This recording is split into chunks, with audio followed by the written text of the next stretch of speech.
Dracula, Chapter 24. Dr. Seward's phonograph diary, spoken to by Van Helsing. This to Jonathan Harker. You are to stay with your dear Madam Mina. We shall go to make our search, if I can call it so, for it is not search, but knowing, and we seek confirmation only. But do you stay and take care of her today. This is your best and most holiest office. This day nothing can find him here. Let me tell you that so you will know what we four know already, for I have told them. He, our enemy, has gone away. We have gone back to his castle in Transylvania. I know it so well, as if a great hand of fire wrote it upon the wall. We have prepared for this in some way, and the last earth box was ready to ship somewhere. For this he took the money, for this he hurried to the last, lest we catch him before the sun went down. This was his last hope, save that he might hide in the tomb that he think poor Miss Lucy, being, as he thought like him, kept open to him. But there was naught of time. When that failed, he makes straight for his last resource, his last earthen work. I might say that I wish a double entendre. But he is clever, oh, so clever. He knew that his game here was finished, so he decided to go back home. He finds ship going by the route he came, and he go in it. We go off now to find what ship, and whither bound. When we have discovered that, we come back and tell you all. Then we will comfort you and poor dear Madam Mina with a new hope. For it will be hope when you think it over, that all is not lost. This very creature that we pursue, he take hundreds of years to get so far as London, and yet in one day, when we know of the disposal of him, we drive him out. He is finite, though he is powerful, to do much harm and suffer not as we do. But we are strong, each in our purpose, and we are all more strong together. Take heart afresh, dear husband and Madam Mina. This battle is but begun, and in the end we shall win.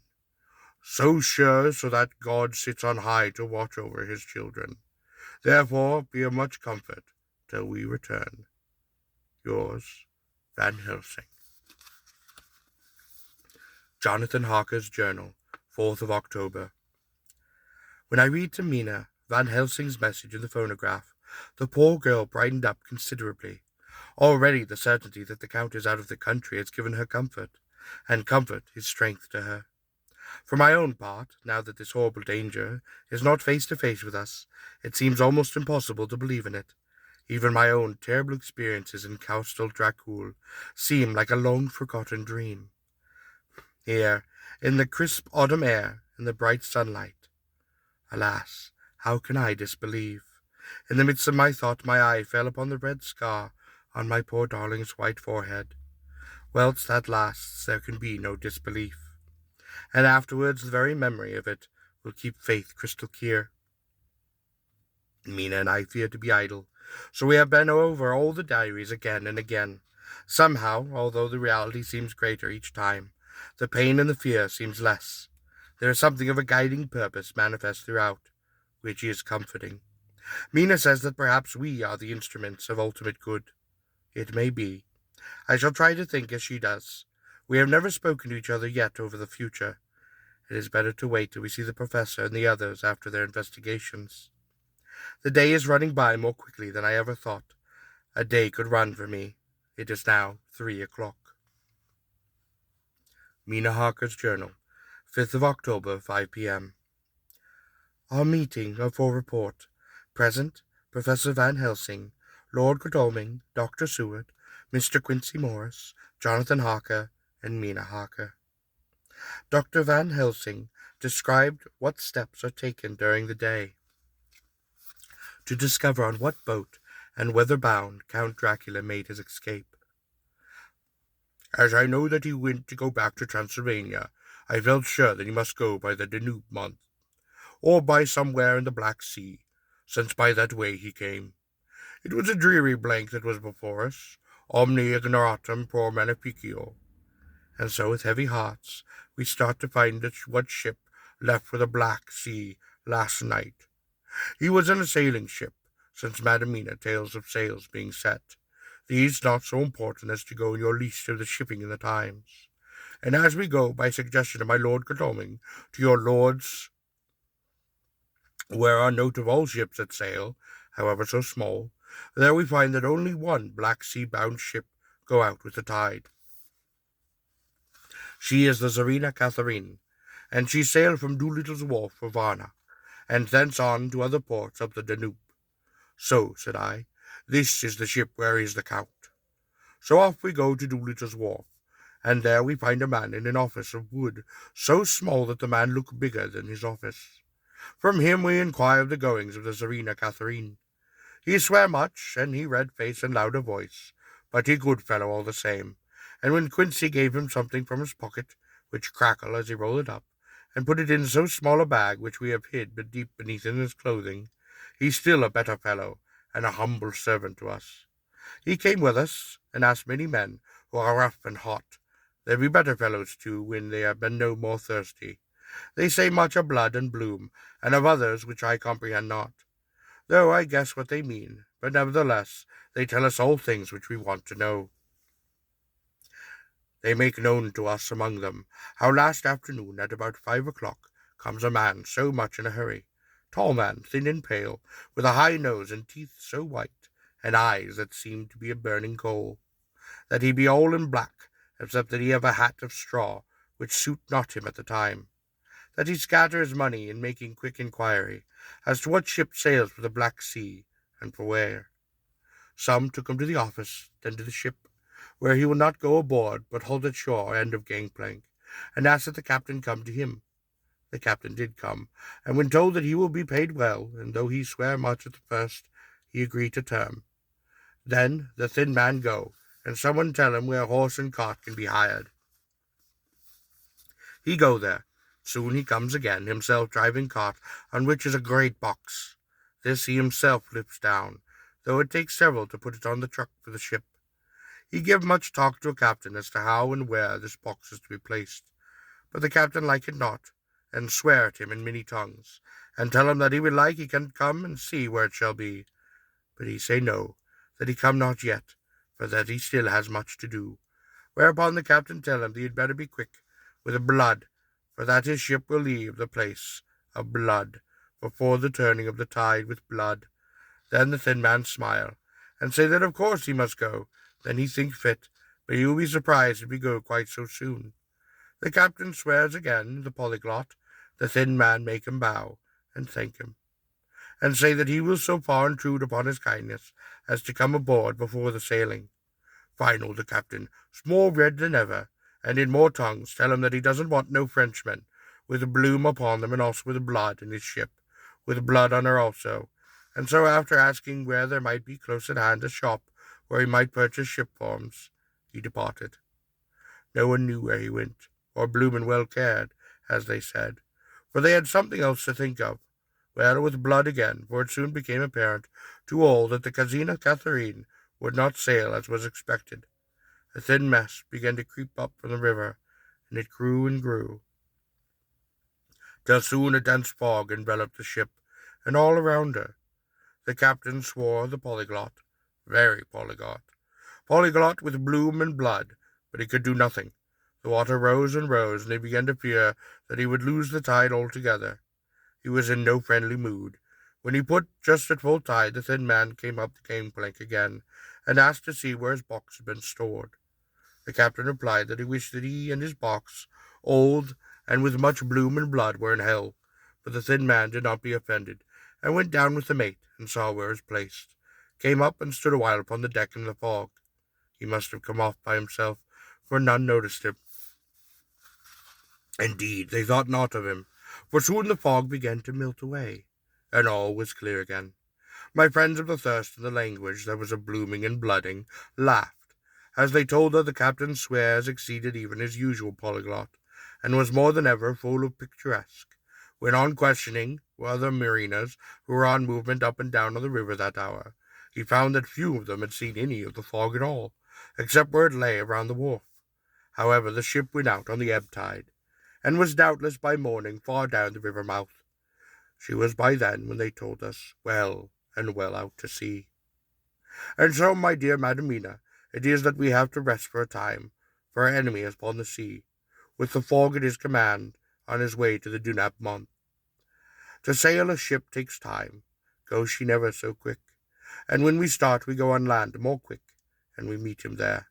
Our best hope is to come on him when in the box between sunrise and sunset, for then he can make no struggle, and we may deal with him as we should.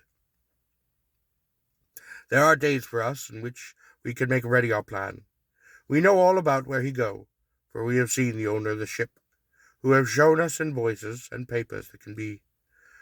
The box we seek is to be landed in Varna, and to be given to an agent, or one Ristix, who will there present his credentials, and so our merchant friend will have done his part. Then he asks if there be any wrong, for that's so he can telegraph and have an inquiry made at Varna. We say no, for what is to be done is not for police or for the customs. It must be done by us alone, and in our way.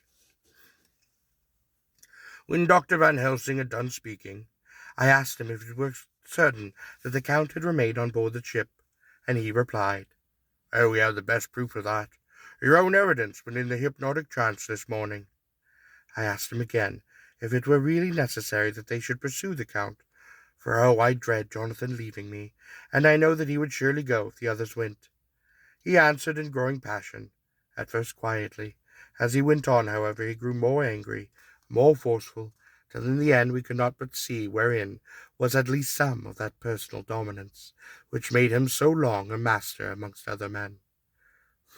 Yes, it is necessary, necessary, necessary, for your sake in the first, and then for the sake of all humanity.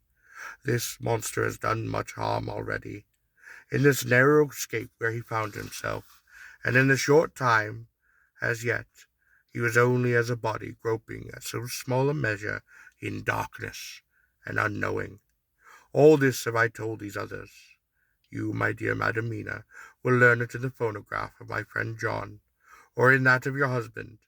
I have told him how the measure of leaving his own barren land, barren of peoples, and coming to a new land, where life of men teems, till they are like the multitude of a standing corn, was the work of centuries. Were another of the undead like him to try to do what he has done, perhaps not all the centuries of the world that have been, or that will be, could aid him. With this one, all the forces of nature that are occult and deep and strong must work together in some wondrous way. The very place where he had been alive, undead for all these centuries, is full of strangeness of the geological and chemical world. There are deep caverns and fissures that each no one know whether. There have been volcanoes, some of whose openings still send out the waters of strange properties, and gases that kill or make to vivify. Doubtless there is something magnetic or electric in some of these combinations of occult forces which work for physical life in a strange way, and in himself were from the curse some great qualities. In a hard and warlike time he was celebrated that we have more iron nerve, a more subtle brain, and a braver heart than any man. In him some vital principle were in a strange way found their outmost, and as his body kept strong, and grow and thrive, so his brain grew too. All this without the diabolical aid which is surely to him, for it have to yield to the powers that come from, and are symbolic of good. And now this is what he is to us. He hath infected you. Oh, forgive me, my dear, what I must say much, but it is for the good of you that I speak. He infect you in such a wise, that even if he did no more, you have only to live in your old sweet way, and in time, death, which is the man's common lot, and with God's sanction shall make you like to him. This must not be. We have sworn together that it must not. These are we, ministers of God's own wish, that the world and men for whom his Son died will not be given over to monsters, whose very existence would defame him. We have allowed us to redeem one soul already, and we go out as the old knights of the cross to redeem more. Like them, We shall travel across the sunrise, and like them, if we fall in a good cause."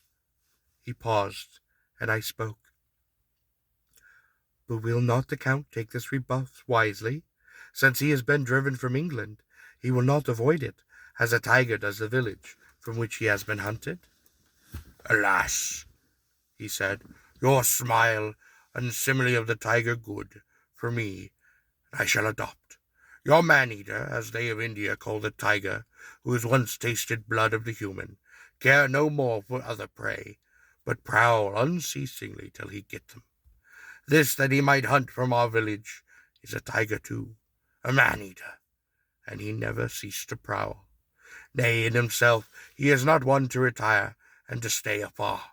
In his life, his living life, he go over the Turkey frontier and attack his enemy on his own ground. He be beaten back, but did he stay? No, he come again and again and again. Look at his persistence and his endurance. With that fine child brain that was to him, he have long since conceived the idea of coming to a great and noble city. And what does he do? He found out the place of all the world most have promised for him. Then he deliberately set himself down to prepare for the task. He find in patience just how is his strength, and what are his powers. He study new tongues. He learn new social, new environment of old, the politic, the law, the finance, the science, the habit of a new land and a new people who have come to be since he was. His glimpse that he have had whet his appetite only and enkeen his desire. Nay, it helped him to grow as to his brain, for it all proved to him how right he was at the first in his surmises.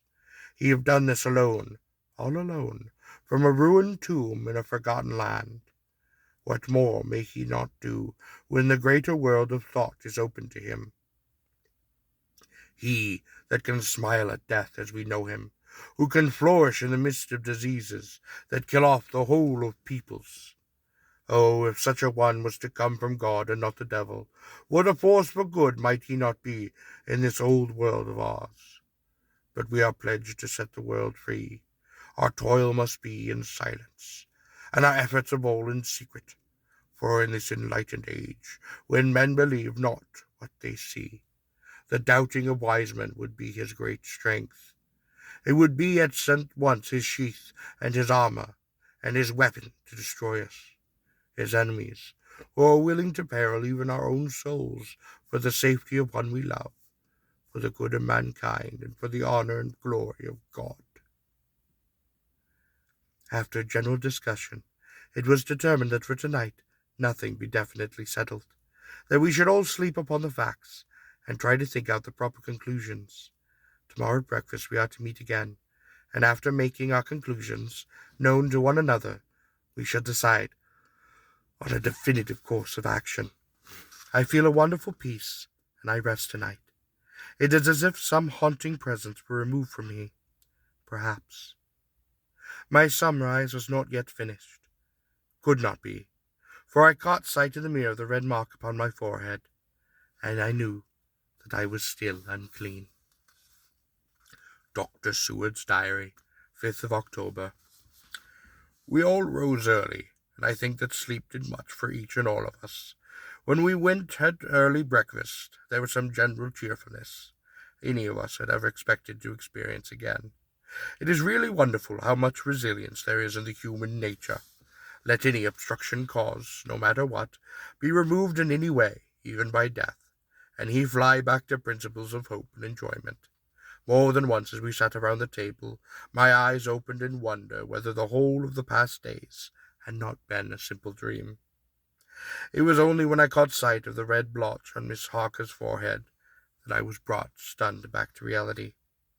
Even now, when I am gravely revolting the matter, it is almost impossible to realize that the cause of all of our trouble still exists. Even Miss Harker seems to lose sight of her trouble for whole spells. It is only now and again, when something recalls it to her mind, that she thinks of her terrible scar. We are to meet here in my study in half an hour, and decide upon our course of action. I see only one immediate difficulty. I know it by instinct rather than reason. We shall all have to speak frankly. Yet I fear that in some mysterious way poor Miss Harker's tongue is tied. I know that she forms conclusions of her own, and from all that he has been, I can guess how brilliant and how true they must be. That she will not or cannot give them utterance. I have mentioned this to Van Helsing, and he and I ought to talk it over when we are alone. I suppose it is some of that horrid poison which has gotten into her veins beginning to work. The Count had had his own purposes when he gave her what Van Helsing called the vampire's baptism of blood. Well, there may be a poison that distills itself out of good things. In an age when the existence of Tomies is a mystery, we shall not wonder at anything.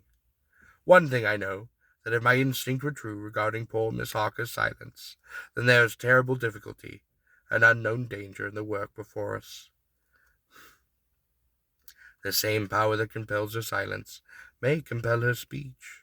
I dare not think further, for so I should, in my thoughts, dishonor a noble woman. Van Helsing is coming to my study, a little before the others. I shall try to open the subject with him. Later that day, when the professor came in, he talked over the state of things. I could see that he had something upon his mind which he wanted to say, but felt some hesitancy about broaching the subject. After beating about the bush a little, he said suddenly, "Friend John, there is something that you and I must talk of, alone, just as the first at any rate. Later we may have to take the others into our confidence." Then he stopped, as I waited, and then went on. "Madamina, our poor dear Madamina, is changing." A cold shiver ran through me, to find my worst fears thus endorsed. Van Helsing then continued, "With the sad experience of Miss Lucy, we must this time be warned before things go too far. Our task is now in reality more difficult than ever, and this new trouble makes every hour of the direct importance. I can see the characteristics of the vampire coming upon her face. It is now but very truly slight, but it is to be seen if we have eyes to notice without prejudice. Her teeth are sharper, and at times her eyes are more hard. These are not all. This is to her the silence now often, as so it was with Miss Lucy. She did not speak, even when she wrote that which she wished to be known later. My fear is this. If it be that she can, by our hypnotic trance, tell what the Count see and hear, it is not more true that he may have hypnotized her first, and who have drink of her very blood, and make her drink of his, should, if he will, compel her mind to disclose to him that which she know." I nodded acquiescence, and he went on. "Then what we must do is to prevent this. We must again keep her ignorant of our intent, and so she cannot tell what she knows not. This will be a painful task, painful that it heartbreak me to think of, but I think it must be. When today we meet, I must tell her that for a reason which we will not to speak, she must not more be of our counsel, and be simply guarded by us." He wiped his forehead, which had broken out in a profuse perspiration at the thought of the pain which he might have to inflict upon the poor soul already so tortured. I knew that it would be some sort of comfort to him if I told him that I also had come to the same conclusion, for at any rate it would take away the pain of doubt. I told him, and the effect was as I expected. It was now close to the time of our general greeting. Van Helsing had gone away to prepare for the meeting, and his painful part of it. I truly believed his purpose is to be able to pray alone. Again, later. At the very outset of our meeting, a great personal relief was experienced by both Van Helsing and myself, for Miss Harker had sent a message by her husband to say that she would not join us at the present, as she thought it better that we should be free to discuss our movements without her presence to embarrass us. The professor and I looked at each other for an instant. Somehow we both seemed relieved. For my own part, I thought that if Miss Harker realized the danger herself, it was much pain, as well as much danger, averted. Under the circumstances, we agreed, by questioning look and answer, with finger upon lip, to preserve the silence of our suspicions, until we should have been able to confer alone again. We went at once into our plans of campaign. Van Helsing roughly put the facts before us first. The Tsarine Catherine left the Thames yesterday morning. It will take her at the quickest speed she has ever made at least 3 weeks to reach Varna. But we can travel overland to the same place in 3 days. Now, if we allow for 2 days less for the ship's voyage, owing to such weather influences as we know that the Count can bring to bear, and if we allow a whole day and night for any delays which may occur upon us, then we have a margin of nearly 2 weeks. Thus, in order to be quite safe, we must leave here on the 17th at last. Then we shall at any rate be in Varna a day before the ship arrives, and able to make such preparations as may be necessary. Of course we shall all go armed against evil things, spiritual as well as physical. Here Quincey Morris added, I understand that the Count comes from a wolf country, and it may be that he shall get there before us. I propose that we add Winchesters to our armament. I have a kind of belief in a Winchester, when there is any trouble of that sort around. Do you remember, Art, when we had that pack out to Tobolsk? What wouldn't we have given there for a repeater airpiece? Good, said Van Helsing. Winchesters it shall be. Quincey's head is level at all times, but must so when there is a hunt, though my metaphor be more dishonour to science than wolves be of danger to man. In the meantime we can do nothing here, and as I think that Varna is not familiar to any of us, why not go there more soon? It is as long to wait here as there. Tonight and tomorrow we can get ready, and then, if all be well, we four can set out upon our journey. We four? Said Harker interrogatingly, looking from one to another of us. Of course, answered the professor quickly. You must remain to take care of your so sweet a wife. Harker was silent for a while, and then said in a hollow voice, Let us talk of that part in the morning. I want to consult with Mina. I thought that now was the time for Van Helsing to warn him not to disclose our plans to her, but he took no notice. I looked at him significantly and coughed, and for answer he put his fingers upon his lip and turned away. Jonathan Harker's Journal, 5th of October, afternoon. For some time after our meeting this morning I could not think. The new phases of things leave my mind in a state of wonder, which allows not room for active thought. Mina's determination not to take any part in the discussion set me thinking, and as I could not argue the matter with her, I could only guess. I am as far as ever from a solution now. The way the others received it, too, puzzled me. The last time we talked of the subject we agreed that there was to be no more concealment of anything amongst us. Mina is sleeping now, calmly and sweetly, like a sweet child. Her lips are curved and her face beams with happiness. Thank God there are such moments still for her. Later.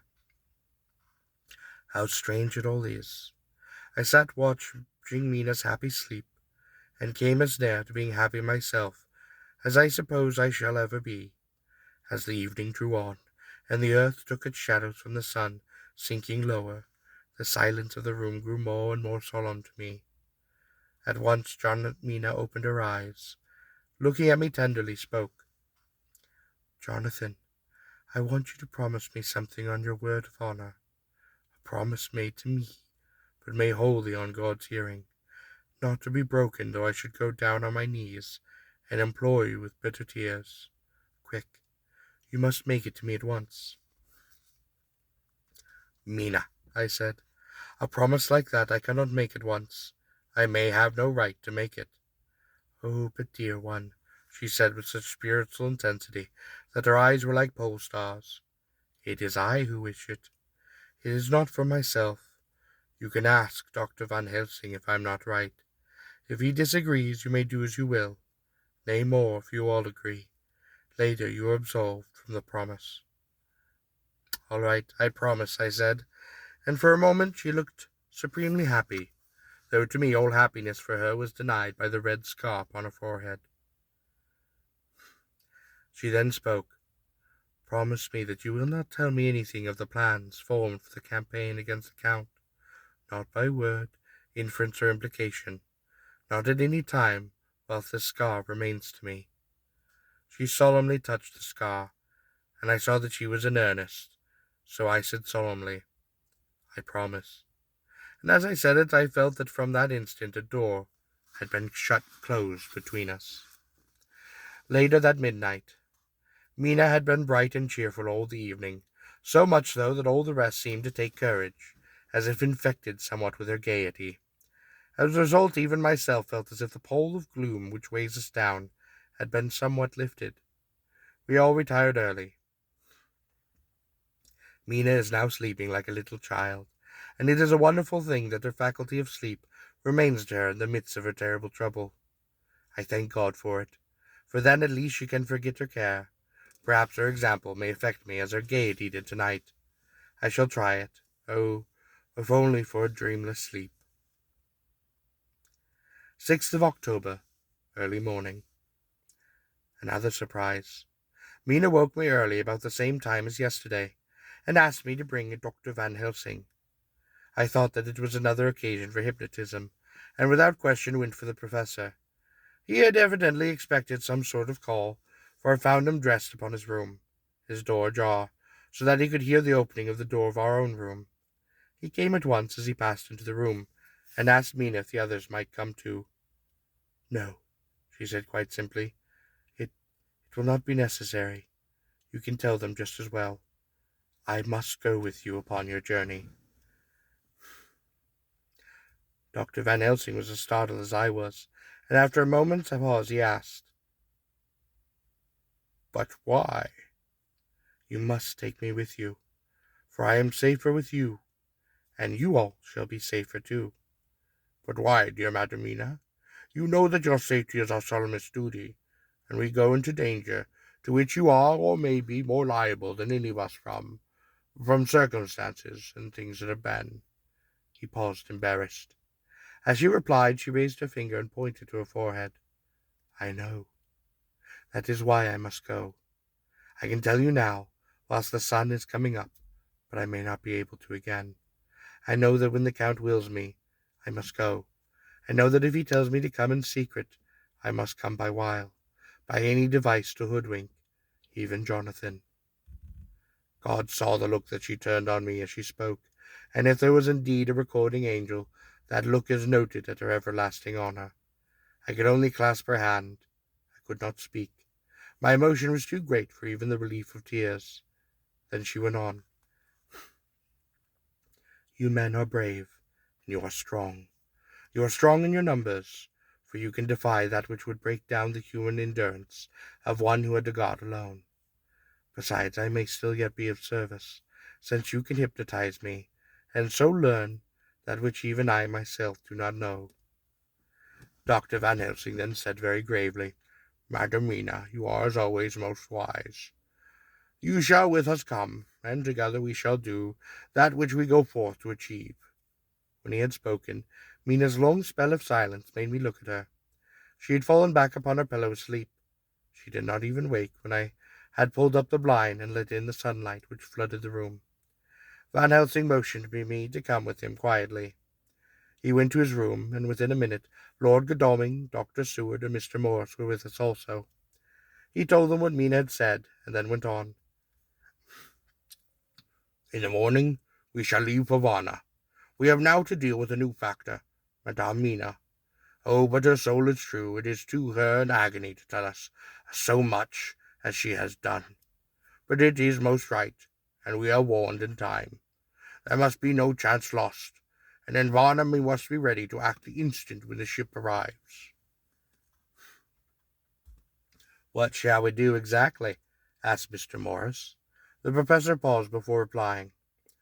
"We shall at the first board that ship. Then, when we have identified the box, we shall place a branch of the wild rose upon it. This we shall fasten, for when it is there none can emerge. So at last says the superstition. And to superstition must we trust to the first. It was man's faith in the early, and have its root in faith still. Then, when we get the opportunity that we seek, when none are near to see, we shall open the box, and all will be well." "I shall not wait for any opportunity," said Morris.